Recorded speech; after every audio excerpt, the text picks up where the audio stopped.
Jadi kita nak faham lebih, kitab pun kita baca, mengaji pun kita mengaji, dan kita kena fikir. Dari situ baru datang ilham. Itulah kunci ilham dan sumber kasyaf. Ini kita sentuh kemudian. Berapa banyak pelajar yang sudah lama belajar tetapi tidak sanggup dengan sepatah kata pun melewati daripada yang didengarnya. Ada orang belajar bertahun-tahun, berbelas tahun, berpuluh tahun, tapi yang dia nak hurai tu sekadarnya untuk guru dia bagi dia tak boleh lebih. Sebab dia tak dapat ilham tu tadi, dia tak mahu berfikir. Apa yang untuk guru bagi, yang itulah.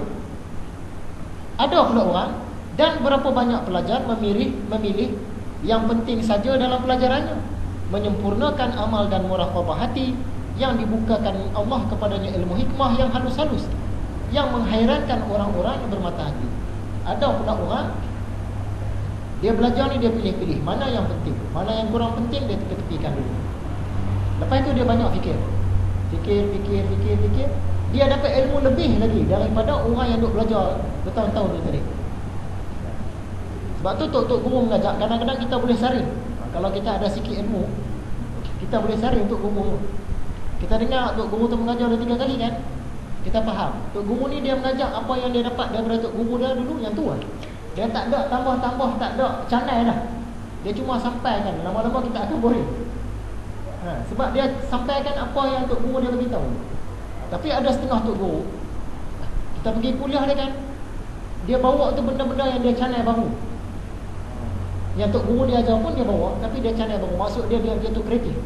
Dia bagus lagi. Kita dengar pun sedap je. Kita kalau boleh nak yang jenis yang kedua ni lah. Yang tok guru dia bagi pun dia sampaikan, dan dia pula canai pula ilmu tu. Jadi sedap lagi. Yang jenis yang pertama tadi, apa yang tok guru dia bagi, yang tu saja yang dia bagi. Dia nak canai dia tak erti dah.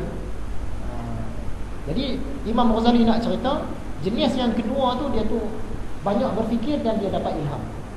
Jenis tu jenis bagus. Dan kerana itulah Nabi SAW bersabda, maksudnya, barang siapa mengerjakan dengan apa yang diketahuinya, nescaya dipusakakan Allah kepadanya ilmu pengetahuan yang belum diketahuinya. Maksudnya kalau orang tu dia tahu ilmu agama, dia tahu sikit je, tapi dia istiqamah buat, lama kelamaan Allah akan bagi kat dia ilmu yang dia tak belajar pun dia dapat. Cuma hadis ini hadis riwayat Imam Abu Naim dan dipandangnya dhaif. Hadis ni hadis dhaif. Okey. Sungguh pun hadis dhaif, tapi kita boleh guna sebab dia tak menyentuh tentang persoalan pokok dalam agama Islam, dan cerita dia tu cerita betul. Cerita betul. Ada satu orang hamba Allah, budak muda. Dia ni masa kecil-kecil dia belajar dah mengaji Quran. Kemudian bila masuk sekolah menengah tu dia tinggal, tak mengaji dah. Bertahun-tahun tak mengaji. Bila dia dapat kerja di tempat pedalaman, dia tak tahu nak buat apa malam, dia pun baca Quran. Dia start balik. Masa tu umur 20 lebih dah. Jadi dia baca tu dengan lagu yang meleret. Sebab memang dia tak belajar lagu, dia cuma boleh baca saja.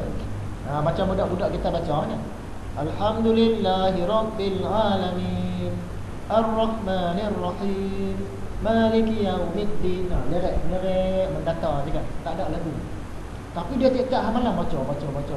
Ada masa lapang dia baca. Sampai satu hari terdetik dalam hati dia, sedap dengar orang berlagu, aku tak pernah belajar berlagu. Dia try berlagu. Dia try berlagu tu boleh. Ada lagu dia baca pun ada lenggok lah. Padahal dia tak pernah belajar, tak pernah cuba. Tu tadi. Bila kita istiqamah buat ilmu yang kita ada, istiqamah tumpu buat kan, berterusan, Allah akan bagi ilmu yang kita tak belajar pun dia bagi. Padahal budak muda tu tadi, dia ilmu mengaji berlagu ni tak pernah belajar.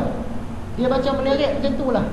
Orang kata macam papan kan, meleret macam budak-budak dia macam meleret ni. Tapi bila dia try berlagu sekali boleh. Sampai sekarang dia ada 2-3 lagu. Walaupun dia tak belajar lagi untuk guru berlagu. Tu tadi.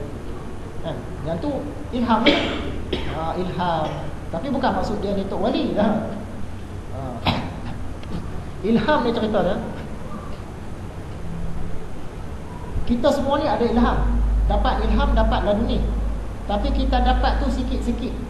Dan dapat kadang-kadang, dan dapat pada kita jadi tak tepat. Bila dapat sikit-sikit ni, kita tak mencapai tahap wali. Kalau wali Allah, dia dapat tu banyak, Itu yang dia peringkat wali.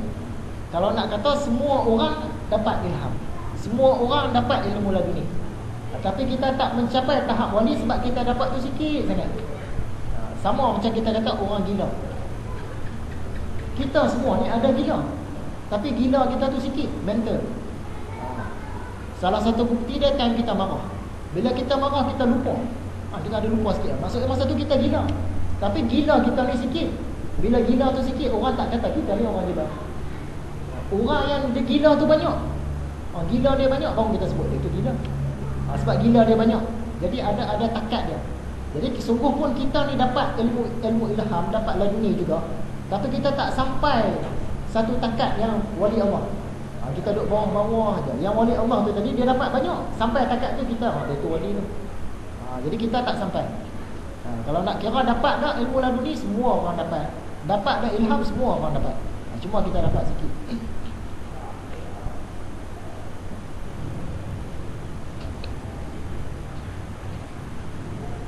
Pada setengah-setengah kitab lama tersebut ada disebutkan, wahai Bani Israel, janganlah engkau mengatakan ilmu itu di langit.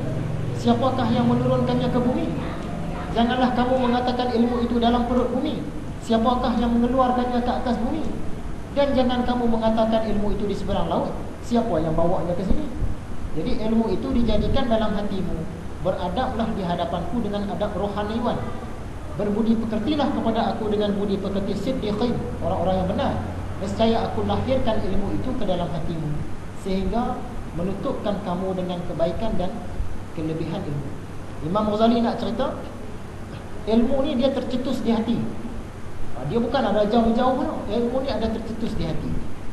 Contoh yang kita kata tadi, budak-budak yang baca Quran, dia tak pernah belajar berlagu, tapi disebabkan dia beradab dengan adab rohaniwan. Dia sungguh-sungguh dalam agama, adab dengan budi pekerti orang-orang siddiq. Dia nak berubah, tiap-tiap hari baca Quran, tiba-tiba tercetus dalam hati dia lagu, dan dia boleh terus berlagu. Jadi sebenarnya tempat tercetus ilmu ni dalam hati kita. Tapi kita duk pandang, oh ilmu tu nak kat balik gunung lah, orang tu ajar. Tapi sebenarnya dia tercetus di hati kita. Tapi balik gunung pun tercetus di hati kita juga. Jadi ilmu tu di hati kita. Cuma kita tak sedar selama hari ni, kita duk cari jauh-jauh. Berkata Sahal, keluarlah orang-orang berilmu, orang-orang beribadah dan orang-orang zuhud dari dunia ini. Hati mereka terkunci dan tidak terbuka, selain orang-orang siddiqin, orang-orang yang benar dan orang-orang syuhada. Kemudian Sahal membaca firman Allah Ta'ala, maksudnya, dan di sisi Allah kunci-kunci perkara yang gaib, tidak ada yang tahu selain Allah. Surah Al-An'am ayat 59. Jadi ayat ini digunakan oleh orang-orang yang menentang ilmu ilham. Dia kata mana ada ilmu-ilmu laduni, ilmu ilham ni tak ada dah. Yang ada ilmu fikir dia. Al-Quran, hadis, lepas tu ilmu fikir. Yang tu saja yang ada. Ni Allah cakap, mana ada benda-benda gaib yang manusia tahu? Yang tahu hanya Allah. Dia salah faham tentang penggunaan ayat ni. Macam Nabi Muhammad. Nabi Muhammad tahu tak perkara-perkara gaib? Ada hadis Nabi Muhammad bagi tahu, aku tak tahu perkara-perkara gaib. Jadi orang yang menolak ilmu laduni ni, dia guna yang tu. Dia kata Nabi Muhammad pun tak tahu perkara-perkara gaib. Tapi bila kita baca mukjizat-mukjizat Nabi, dia tahu perkara-perkara yang gaib. Tapi bukan semua. Dia tahu perkara gaib yang Allah bagi tahu. Contohnya dia tahu, selepas kematian dia nanti, anak dia Fatimah akan mati awal. Antara isteri-isteri dia, selepas dia wafat, yang paling rajin bersedekah akan mati. Yang tu ilmu laduni lah tu. Jadi kalau orang tanya kita, Nabi Muhammad tahu tak perkara-perkara gaib? Jawapan dia tahu yang mana yang Allah bagi tahu. Yang Allah tak bagi tahu, dia tak tahu. Itu cerita dia.